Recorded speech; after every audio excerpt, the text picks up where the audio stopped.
Welcome back, Cyber Explorers. It's Alfie, and in this video we'll explore together with this step-by-step guide, how to adjust visual effects in Windows 10. So without further ado, let's get right into it.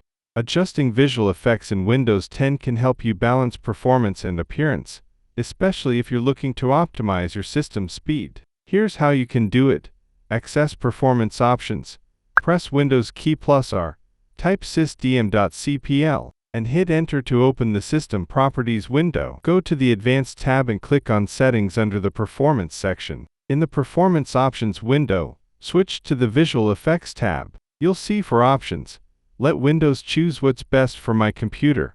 Automatically adjust based on your system's performance. Adjust for best appearance.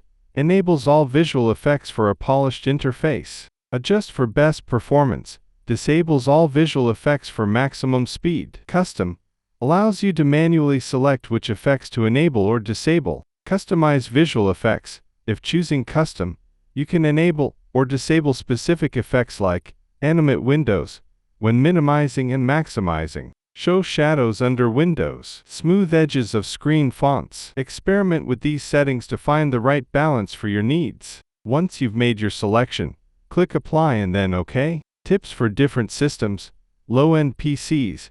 Choose Adjust for best performance to disable all effects and improve speed. Mid-range PCs. Use Custom to disable heavier effects like animations and shadows. High-end PCs. Feel free to leave all effects enabled or tweak them based on personal preference. And that's it for today. If you found this video helpful, please give it a thumbs up, consider subscribing, and don't forget to activate the notification bell so you won't miss out on any new uploads. Thank you for watching. Until next time, see you later.